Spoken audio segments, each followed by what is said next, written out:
సుగంధ ద్రవ్యాల రాణిగా యాలకులను పిలుస్తారు. దాదాపుగా భారతీయ వంటకాలలో ఎక్కువగా వాడతారు. ఆహార రుచిని, వాసనను పెంచడానికి ఉపయోగిస్తారు. యాలకులు ఒక ఆయుర్వేద ఔషధ మొక్క.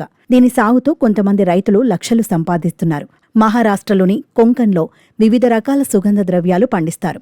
అందులో యాలకులను ఎక్కువగా పండిస్తారు. మీరు కొత్త రకం వ్యవసాయ ఆలోచన కోసం చూస్తున్నట్లయితే యాలకుల వ్యవసాయ వ్యాపారం మంచి ఎంపిక. యాలకులు లాభదాయకమైన పంట. కేరళలో అధిక సంఖ్యలో రైతులు దీనిని సాగు చేస్తున్నారు. దేశంలోనే కాకుండా విదేశాల్లో కూడా దీనికి డిమాండ్ చాలా ఎక్కువ. ఇలాంటి పరిస్థితుల్లో రైతులు ఈ ఖరీఫ్ సీజన్లో యాలకులు సాగు చేయటం ద్వారా మంచి లాభాన్ని, ఉత్పత్తిని పొందొచ్చు. భారతదేశంలో యాలకులు పెద్ద ఎత్తున పండిస్తారు. దీనిని వాణిజ్య పంటగా పండిస్తారు. దేశంలోని రైతులు యాలకుల సాగు ద్వారా బాగా సంపాదిస్తున్నారు. భారతదేశంలో యాలకులు ప్రధానంగా కేరళ, కర్ణాటక, ఆంధ్రప్రదేశ్, తమిళనాడు రాష్ట్రాల్లో పండిస్తారు. దేశంలోనే కాకుండా విదేశాల్లోనూ యాలకులకు డిమాండ్ కొనసాగుతోంది. ఆహారం, మిఠాయి, పానీయాల తయారీలో యాలకులను ఉపయోగిస్తారు. ఇది స్వీట్లకు రుచి, సువాసనను జోడించడానికి కూడా ఉపయోగిస్తారు. యాలకుల సాగుకు లోమీ నేల మంచిదని భావిస్తారు. దీనిని లేటరైజ్డ్ నేల లేదా నల్ల నేలలో కూడా సాగు చేయవచ్చు. యాలకుల సాగులో మంచినీటి వ్యవస్థ ఉండాలి. ఇసుక నేలలో యాలకులు సాగు చేయటం వల్ల నష్టం జరుగుతుంది.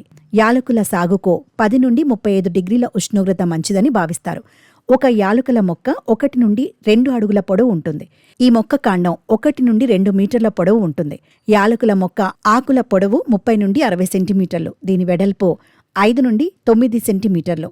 మీరు పొలం సరిహద్దులో యాలకుల మొక్కలు నాటాలనుకుంటే 1 నుండి 2 అడుగుల దూరంలో మొక్కలు నాటండి. యాలకుల మొక్కలను 2 నుంచి 3 అడుగుల దూరంలో నాటాలి. తవ్విన గుంతలో మంచి మొత్తంలో స్క్రీన్డ్ ఎరువు వేయాలి. యాలకుల మొక్కలు పరిపక్వం చెందడానికి 3 నుండి 4 సంవత్సరాలు పడుతుంది. యాలకులు పండించిన తర్వాత కొన్ని రోజులు సూర్యకాంతిలో ఎండబెట్టడం అవసరం. దానికోసం ఏదైనా యంత్రాన్ని కూడా ఉపయోగించవచ్చు. ఇది 18 నుండి 24 గంటల వరకు చాలా వేడి ఉష్ణోగ్రత వద్ద ఆరబెట్టాలి. యాలకులను ఎప్పుడు పండించాలి? వర్షాకాలంలో యాలకుల మొక్కలు నాటాలి. సాధారణంగా భారతదేశంలో ఈ మొక్కలు జూలై నెలలో పొలంలో నాటపడతాయి. ఈ సమయంలో నీటిపారుదల అవసరం తక్కువగా ఉంటుంది. యాలకుల మొక్కను నీడలో నాటాలని తెలియచేయండి. అధిక సూర్యకాంతి, వేడి ఈ పంట దిగుబడిని తగ్గిస్తుంది. యాలకుల ద్వారా ఎంత సంపాదిస్తారు? యాలకులు పూర్తిగా ఆరిపోయినప్పుడు మొక్కను చేతితో లేదా కొబ్బరి చాప లేదా వైర్ మెష్పై రుద్దుతారు. అప్పుడు అది ఆకారం, రంగు ప్రకారం వేరు చేయబడుతుంది. మీరు ఈ యాలకులను మార్కెట్లో అమ్మటం ద్వారా భారీగా సంపాదించవచ్చు.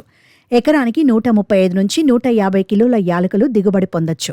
మార్కెట్లో యాలకులు కిలో ధర 1100 నుంచి 2000 రూపాయల వరకు పలుకుతోంది. అలాంటప్పుడు మీరు 5 నుండి 6 లక్షల రూపాయల వరకు సంపాదించవచ్చు.